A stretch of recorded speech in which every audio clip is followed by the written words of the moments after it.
Assalamualaikum warahmatullahi wabarakatuh. Apa kabar sahabat Latazan? Semoga kalian selalu berada dalam kesehatan.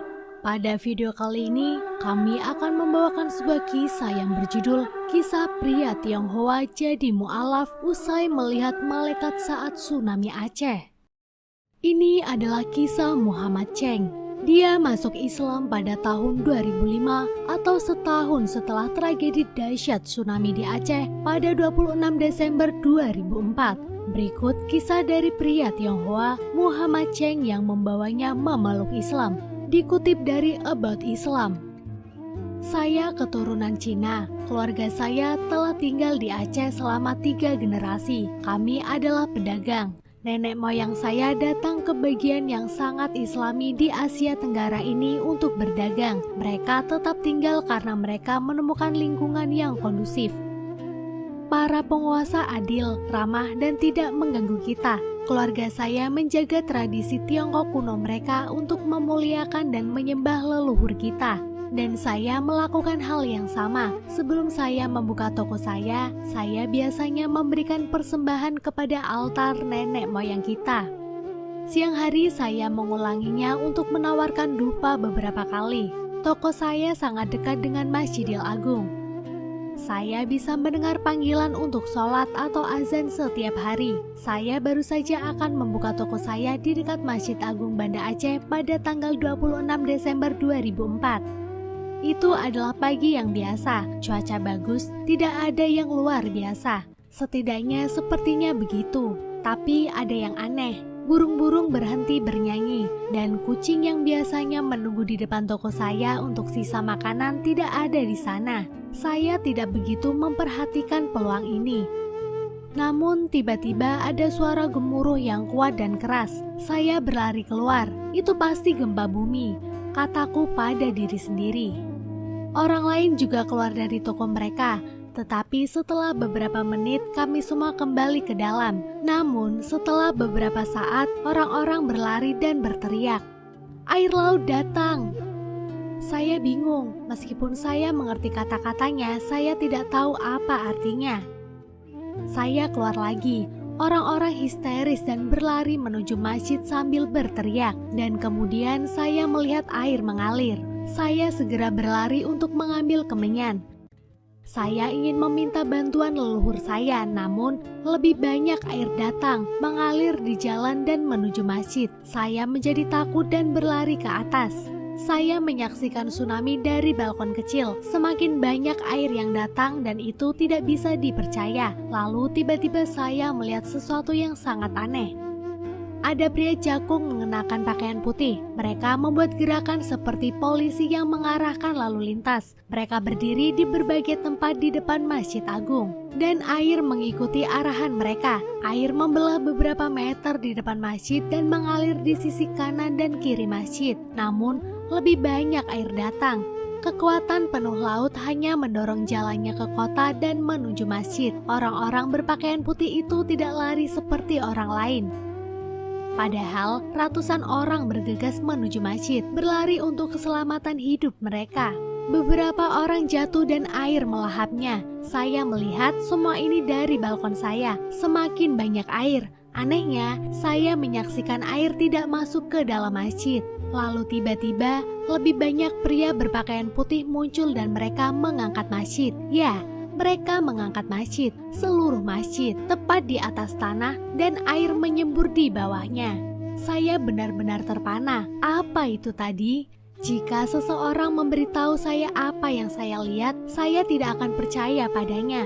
Tidak pernah, tetapi saya melihatnya dengan mata kepala sendiri. Tuhan betul-betul melindungi masjid ini, kataku dalam hati lagi dan lagi. Beberapa minggu setelah bencana tsunami yang mengerikan ini, saya mendorong diri saya untuk menceritakan apa yang saya lihat kepada penjaga toko muslim di sebelah toko saya. Dia menyarankan saya untuk menemui imam masjid. Saya berjalan ke arah masjid dengan ragu-ragu.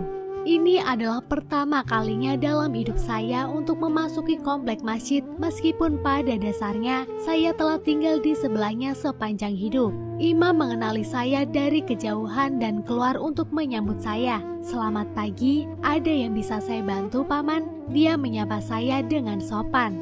"Aku perlu bicara denganmu," jawabku. Kami duduk dan saya menceritakan seluruh kisahnya. Dia duduk diam, air mata mengalir dari matanya. Setelah saya selesai, kami hanya berpelukan. Pelukan alami inilah yang dipertukarkan oleh orang-orang karena mereka mengalami pengalaman mengerikan yang sama. Imam berkata, "Paman, apa yang kamu lihat adalah malaikat Tuhan mengikuti perintahnya. Allah ingin agar masjidnya tidak akan dihancurkan oleh tsunami yang menghancurkan ini. Paman, mungkin Tuhan ingin menunjukkan sesuatu kepada Anda untuk membawa Anda lebih dekat kepadanya karena Dia mencintaimu. Karena Dia melihat Anda adalah pria yang baik. Dia ingin memberi Anda kebahagiaan di dunia ini dan surga di akhirat. Apakah Anda ingin menjadi muslim, Paman?" Tanyanya hingga membuatku tertegun. Bagaimana saya bisa menjadi muslim? Saya kaget dengan pertanyaan Imam. Hal itu sangat membingungkan saya. Bagaimana saya, seorang Tionghoa, bisa menjadi muslim? Sebagai orang Tionghoa, kami memiliki tradisi, ritual, dan kepercayaan kami sendiri. Tanpa menjawab pertanyaan Imam itu, saya kemudian berterima kasih kepada Imam dan pergi. Kemudian saya kembali ke toko saya.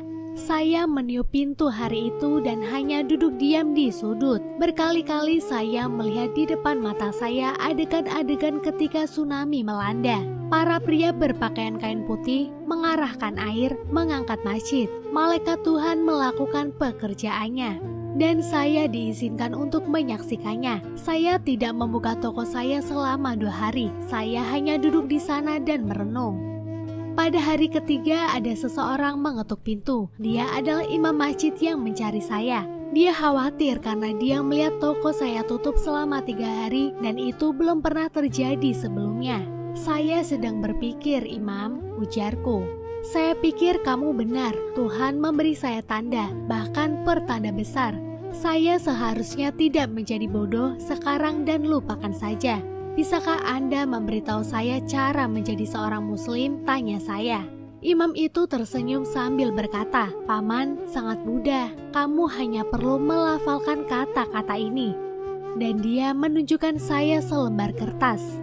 Saya melafalkan 2 kalimat syahadat. "Asyhadu alla ilaha illallah wa asyhadu anna Muhammadar Rasulullah." Dan seolah-olah cahaya terang memenuhi toko saya. Sejak hari itu, Imam datang setiap hari untuk mengajari saya tentang Islam. Dia menunjukkan kepada saya bagaimana berdoa dan cara membaca Quran.